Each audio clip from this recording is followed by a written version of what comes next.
Great. So, Bonjour Soren. sure, Nathalie. Well, I don't know anything about what's going on inside when doing distortion. Do you really don't know? No, I feel stuff, but I don't know what's actually going on. Okay, what do you know about voice? About what? About voice. Some, but I guess that is not the same thing going on. I see. We feel some things, but it can be trusted. Not always. Exactly. So, what actually happened was, we went to Nathalie to figure out what actually happens with the different characters that you hear in rock and metal singing in those types of bands. There are, of course, a lot of different characters. I am only one of the teachers at RMS Vocal Institute. I specialize on the ventricular folds and anything happening on the epiglottic as well, if that would be the case. And maybe let's show some of them. I'm Nathalie, and I do not sing metal, and I do not like metal singing.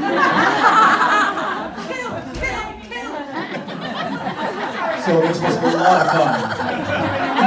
And it took quite some time to get her in on it. That was constant mailing and saying, come on, we need someone to take this serious, right? So I am just as passionate about these distorted sounds as any of you are about bel canto or whatever it may be.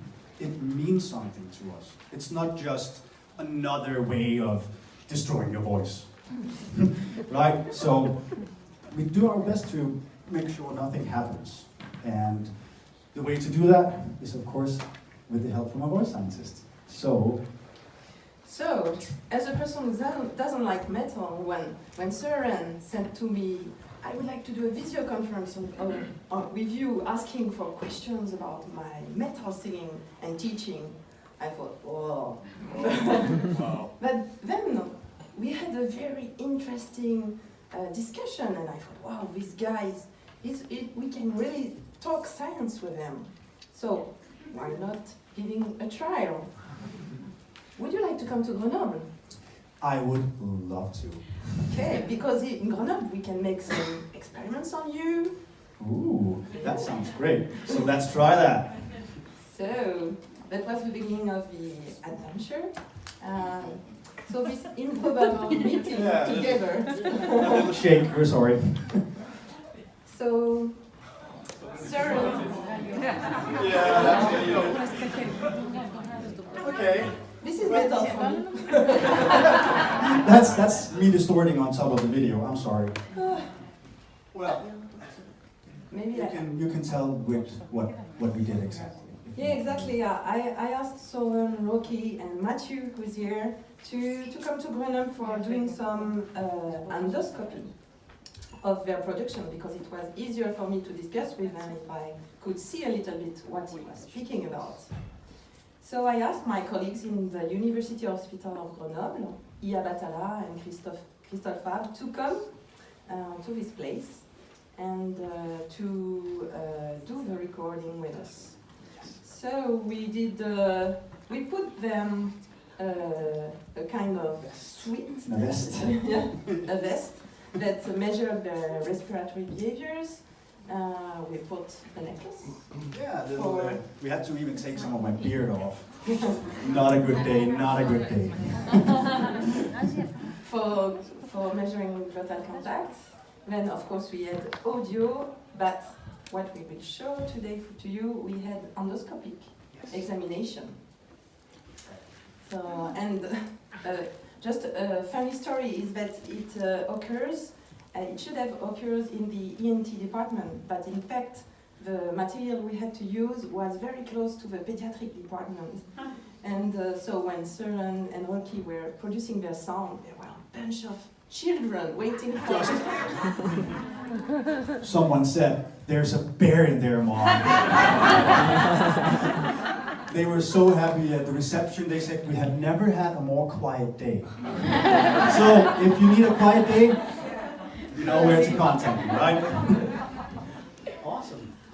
So here's some of these different distortion types. What? Yeah! Exactly. So the first one we have is tunnel throat, and it sounds something like. It's an oral manipulation with the tongue. That's one of them. We got guttural distortion as well, where you flip the tongue in the other direction. Different ways. We got a yell scream, which can be quite low put.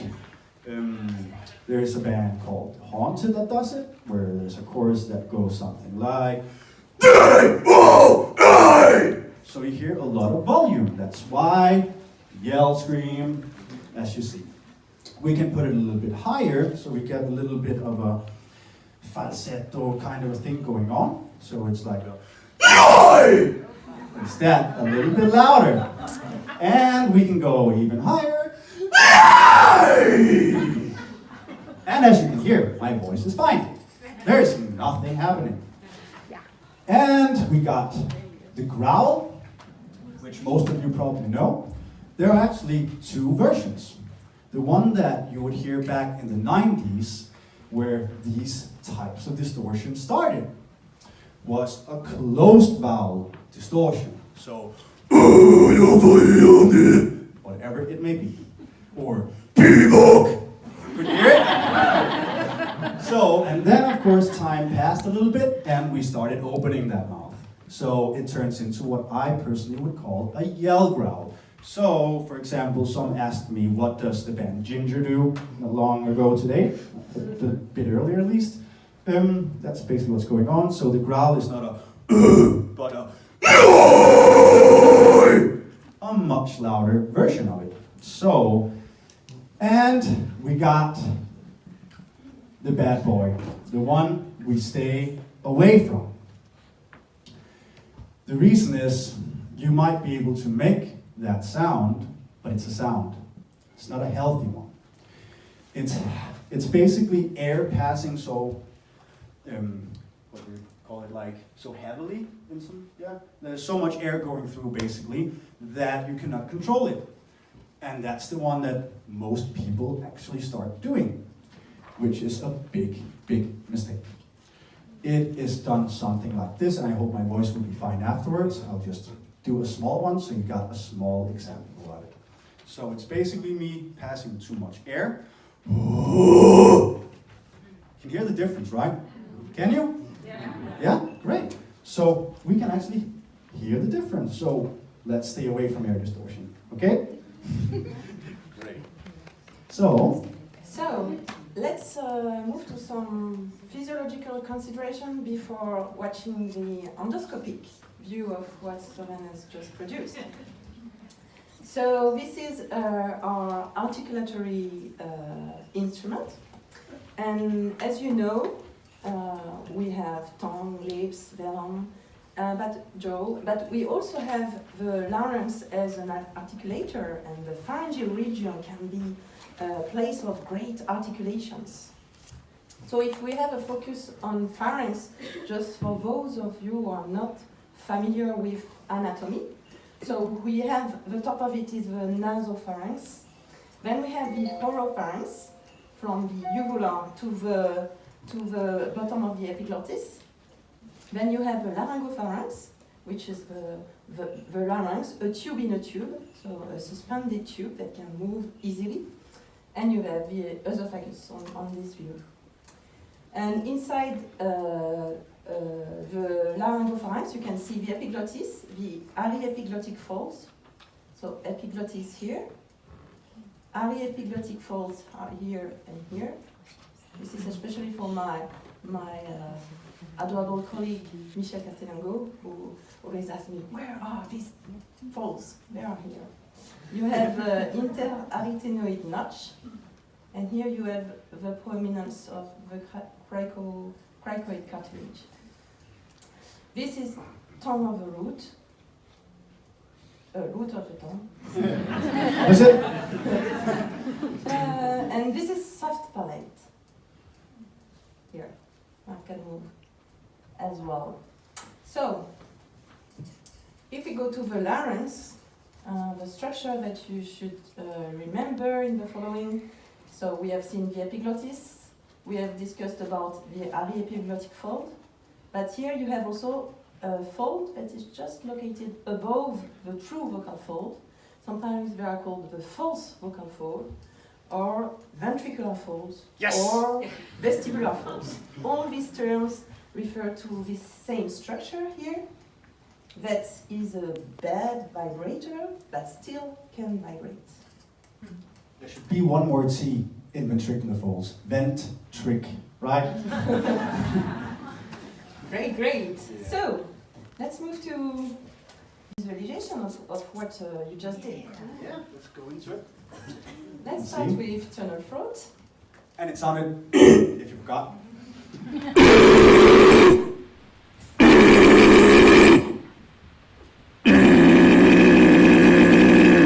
So getting more and more. It is the low.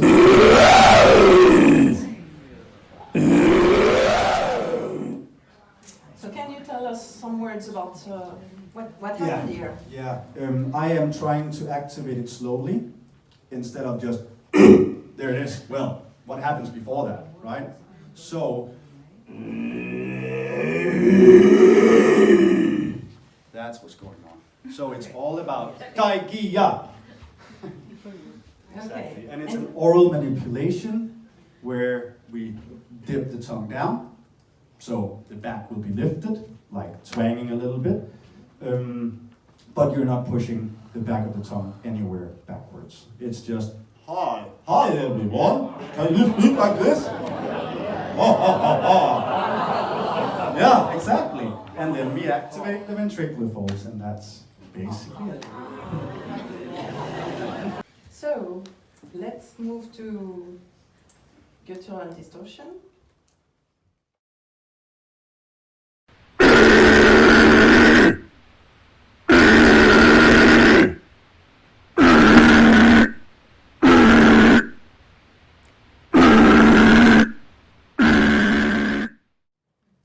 So, one question was here that is there any difference between the two ways you produce this guttural distortion? But on the laryngeal imaging, it seems that That isn't the biggest difference. Yeah. No, Yeah. so but it's when we actually hear it out loud, we will hear a small difference. It would be, there is this band called Judas Priest. He's doing super, super high pitches, and if you try to do that in forward resonance, good luck. It will not be the right way of doing it. It will not get this exact same flavor, if you will. Okay? So, forward, backwards. And the position of the tongue is the same. same. You can move your tongue in different positions. If you want a higher pitched sound, your tongue will be more forward in the roof of the mouth. The main thing is, I'll try to do it like this. So if this is the roof, the tip of the tongue goes backwards. Very, very important. And you put it up so you feel a little bit more of your tongue touching the roof of the mouth instead of just the tip. And you can of course move it super, super back if you want. So it's like, and you get that type of a sound instead. Yeah. Oh yeah. There we got it.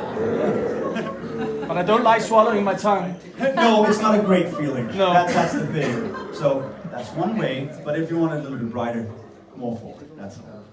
And with that amazing sound, Yeah. we can do something that's a little bit new.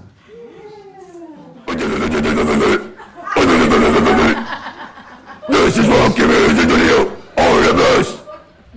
RMS! RMS! Exactly, so we can speed rap with it.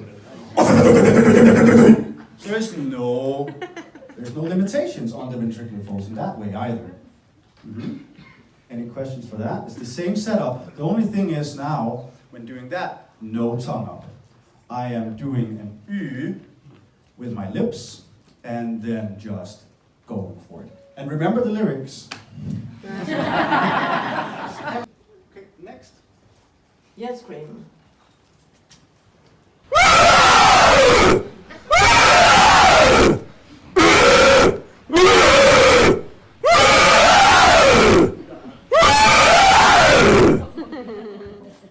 What are they doing to you? The sound of dying. But that's the metal, right? It's so out there that you need something very out there to fit those frequencies. Again?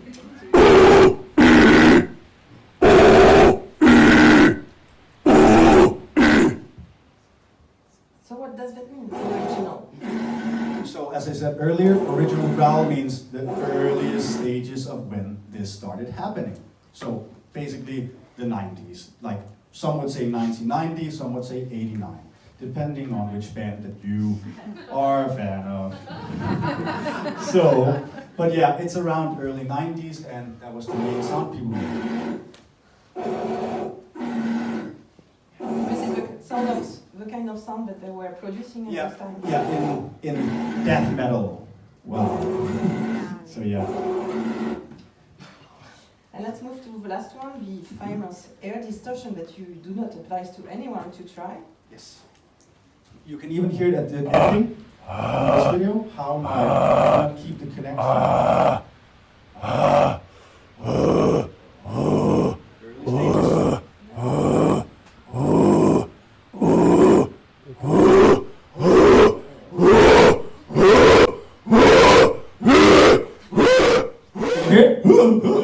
It can't anymore, and that's how many seconds? You know, keep on doing that and you will lose your voice. There's no questioning it. We have been doing this, me and my colleague Rocky, we've been doing this for almost 40 years together, okay? We have not had any damage, as Nathalie would be able to tell you. There's not been any damage whatsoever. But when doing that, I lose my voice so fast that I will not complete one song. So please try to notice that if anyone tries to do that, yeah, fine, do it once, but that's it, okay? Like, show them that that's not the way, at least. There's a big tonal quality difference as well. You cannot go up and down in pitch with this. This is just there's maybe one person. I've talked with another singer who said he knows one guy who can move it a tiny bit, but a tiny bit next to 3 octaves or whatever, that's a big difference. Mm-hmm. We're trying to, 1 minute left. Okay, Nathalie. Yeah, So, just a take-home message from the scientific point of view. And if you want to know more about ventricular fold dynamics, I suggest you read this paper that tells that in many voice production in speech and singing, like anytime you do a vocal effort, if you shout, if you growl, but also if you yodel, if you do crescendos, your ventricular folds are getting close to each other, and sometimes they are touching, and then they are vibrating. And this paper explains why they are vibrating, and why also other structures like the epiglottic folds can vibrate as well together. And so this is something that we can observe, this vibration of ventricular fold that comes together with the vibration of vocal folds, and added a vibration of epiglottic fold. And we have demonstrated using laryngeal bench, where you can reproduce vocal fold vibration, that when you move the ventricular fold constriction, just for you to be clear, this is a replica where we move. We are opening the ventricular constriction on the replica. Listen to pitch and listen to timbre.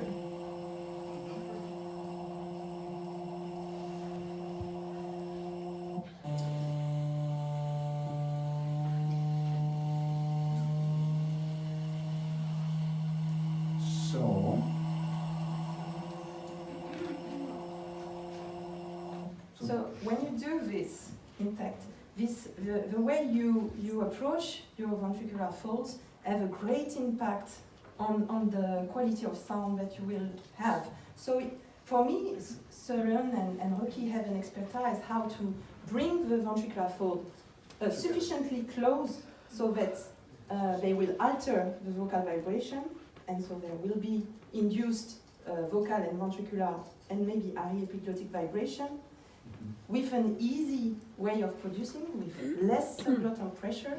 But you must know that if you push too much, so if you place the ventricular folds closer to each other too much, then you have an alteration of your production up to a point where you cannot produce any sound. And this red zone is the zone where you can hurt yourself. Exactly. We are out of time. Yeah, I'll just quickly, can I say one last thing? Okay, so the way that can you go to the last picture? Yes. So, no, is it? Yes, okay, so as you see, boom, bada, boom, boom, boom, if you want to start doing ventricular fold distortion, we start from Kaigia, Mongolian throat singing. That's where it starts. It's how we get them strengthened up. That's how it happens. So you have to practice every single register, whatever, to make this happen. And then from there, more ventricular fold action will happen and the distortion will suddenly occur. So you have to be able to make all these Mongolian sounds first. Okay? Then we give you rendezvous to the next PEVOC. Yes, more next time. Okay?